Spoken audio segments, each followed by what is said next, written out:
Welcome back, everyone. I'm back here with Lee Kennedy, our senior formulation chemist, and today we're going to be talking about HALO version 2. So the version 2 is obviously the next iteration of our original HALO product, which is specifically designed for vinyl and PPF. Lee, what makes the version 2 so much different from the version 1? So I've made a few adaptations here to the original formulation. Some things we've been looking at is ease of application and durability. So with this is a one-coat system, whereas previously it was a two-coat system. So we've managed to actually improve the durability of the product and the performance. And keep it to a one layer rather than a two layer. Yeah, that's from one layer next to two. With that as well, there's a lot of new different types of PPF coming out on the market. So we've really made sure this covers all bases. It can be applied to absolutely anything that's out there on the market and improve the hydrophobic and repels performance of the PPF. Now, with more modern day PPFs, there are a lot out there. There are some that are non-hydrophobic, so just regular PPFs. There are some that have this new coating in there that makes the film more dirt and water repellent. Does the HALOv2 change those properties in any way? So even when applied to a hydrophobic PPF, this is actually going to help boost the performance. So you can think of it as a topper in that sense. But also with these, eventually that coating is going to wear away, as any coating will, and you'll see the performance reduce. You can then apply HALO later on in the lifetime of the PPF, because the PPF still going to work in the self-healing technology, so there's going to be stopping stone chips, but you could have lost your dirt repellents and your hydrophobic performance. So you could use HALOv2 to actually just boost it further down the line.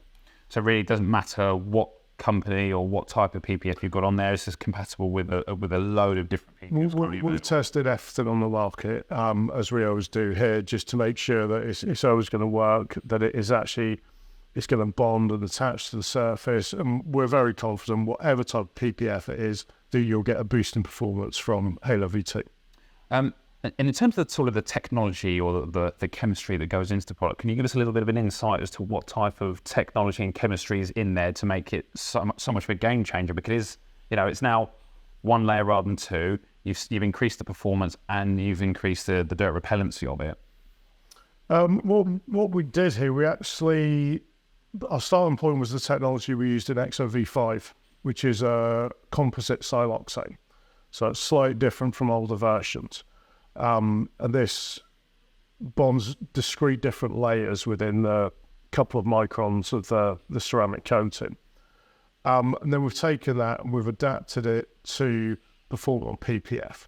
The chemistry between PPF and paint is similar, but there are slight differences there. So the bonding mechanisms have to be slightly changed.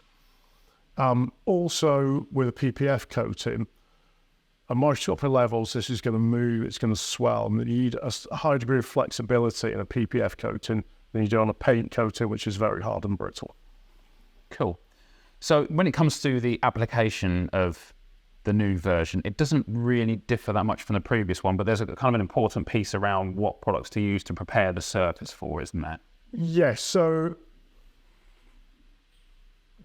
it's different from when you're preparing a paint surface, which you would polish first, which is going to be polishing oils and residues behind, and then you'd use our panel wipe to strip them back. Now, panel wipe is too harsh to be used on PPF. PPF is much softer than paint, and therefore it can be softened even further and damaged by panel wipe. Because as well, you're not polishing the PPF first either, so you have less oils to remove. We'd advise using something like a 30% IPA mix.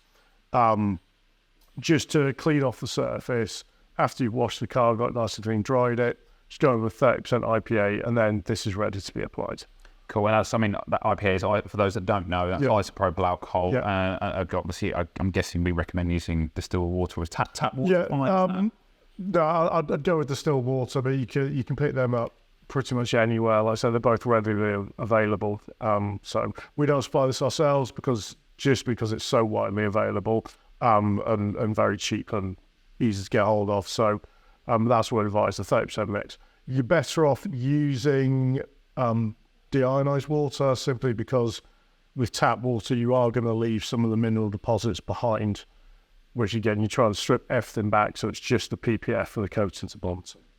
And one thing we have noticed during the application, I've certainly noticed that the car does need to be dry, really dry.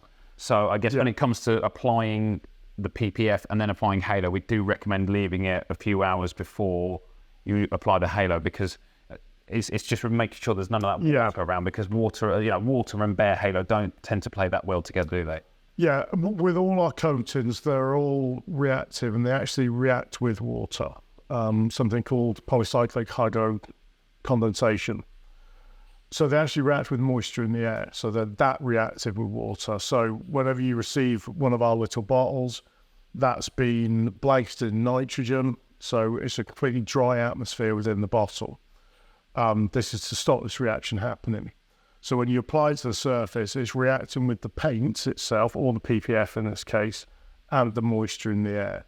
So if you get excess water on the surface, then it can cause a kind of hazing and sort of milky-like stains on the surface. So it has to be as dry as you can get it, yeah. So I guess, if you're a PPF installer, if you're a detailing shop or a detailer and you're putting the PPF on, we say basically put it on, dry it thoroughly and leave it for a few hours. Yeah. However, if you're an owner that's just taken delivery of a car from the dealership per se, you can pretty much just put it straight on after a good wash, obviously. Yeah, a good wash, like I say, make sure it's thoroughly dried as well. As you know, certain parts of the car can retain a little bit of water. So just make sure it's thoroughly dried and that there's no water present when you start applying the products.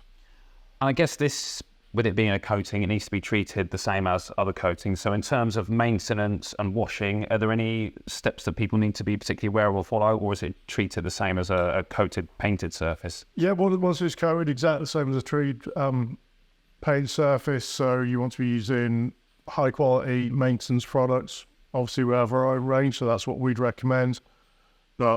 And then wash it regularly, make sure that you're using a good washing procedure, 2 buckets, etc. But you treat it exactly the same as you would any other part of the car. And then one thing we get asked is, because there's now been a definite emergence of different types of PPFs, the stealth PPFs, so they're the matte PPF finishes.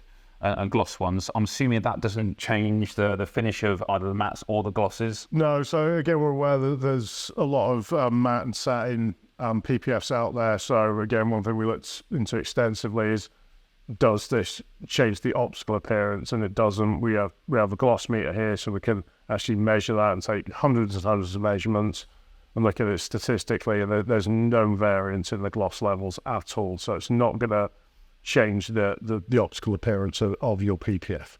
Okay, and then sort of back to the maintenance piece. So, use good quality car wash. Are there any issues with using ceramic products on top of the Halo? So not quite stacking, but maintenance products. So are there any issues with the ceramic G-wash or quick detailers or ceramic seat? No, not at all. So as with all our coatings, they've been designed to work with our mains range and with our toppers. So that would be C2, our ceramic sealant, ceramic G-wash potentially as well. All you can get there is you can get a boost in performance, and you're going to get an additional layer of protection, which is going to give you the maximum lifetime from the Halo. So you're putting a sacrificial layer above Halo, that's then just reduced down on the abrasion and the wear that suffers throughout its lifetime. So in terms of sort of durability, I know you guys have a lot of cool equipment here in the lab. In terms of durability, can you give us a feel for how durable it is? Is it on a par with Halo, the previous version of Halo? How long can people expect this product to last on a service for, assuming it's well maintained? Assuming well maintained, driven to a sort of ordinary standard, we'd be looking for about 2 years of performance here. It will die off, but towards the end of that 2 years, it will be performing at a much higher level. So I think it's about 11% increase in performance of durability that we're seeing there. So that's quite incredible, 11%. Yeah. And we've gone down a layer, so we've only got one layer. So it is a real game changer and does bring a lot to the party. Yeah. Cool. Well, thanks for joining us, everyone. Don't forget to like, share, and subscribe, and we'll see you all soon.